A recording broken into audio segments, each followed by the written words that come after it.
Nigeria's government has provided a $200 million credit line that should make it a lot easier for millions of young entrepreneurs across the country to get access to finance from the formal financial sector. The government hopes that this will create a new wave of economic opportunities for tens of millions of young Nigerians and hopefully boost economic growth at the same time. Here's CGTN's Phil Ihaza with this report from Abuja. 17-year-old Adesonia Oluwatosin Deborah is making pastries for breakfast.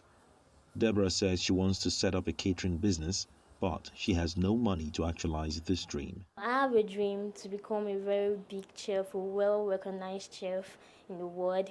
But the problem is the fund, the money. So if I should have the money now, sure, I'll be able to supply, open my own restaurants, a very big one, have my own signature dish, many of them. At this catering center in Abuja, Deborah joins other young chefs to perfect her baking and cooking skills. People need to come to this type of training like White Dish Catering Center to be empowered well, not to be going to quacks, so that it does not affect the society, because we train them to become to become international chefs. Nigeria is home to nearly 100 million young people between the ages of 18 to 35, according to the United Nations. But more than half are without work or are underpaid. As part of ways to help tackle this, the Nigerian government has decided to extend credit facilities to at least 68 million young people with businesses and creative ideas to start up. Experts say this move by the government could go a long way in tackling the problem of unemployment and enable young people to contribute immensely to the country's economy.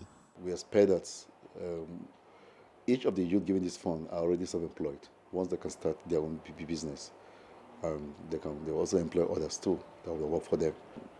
We also have, of course, a lot of wealth creation.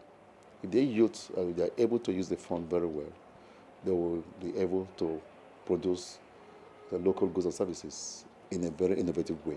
They are more competitive. They can embrace more modern technology to do their businesses. However, similar empowerment programs for young people have been launched in the past, and critics argue that beyond funding, the government will need to tackle challenges affecting implementation. The bottleneck we have in this case is the bureaucracy in the process of administering, disbursing, and monitoring this fund.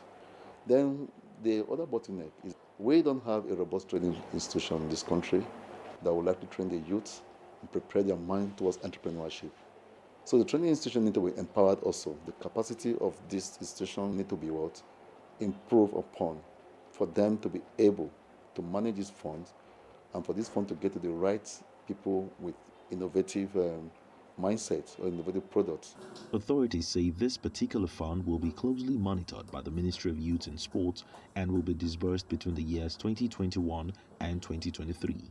For millions of young people like these, access to funds for business and the right skill set is something experts say could create a whole new generation of entrepreneurs in Nigeria and lift millions out of poverty. Phil Ihaza, CGTN, Abuja.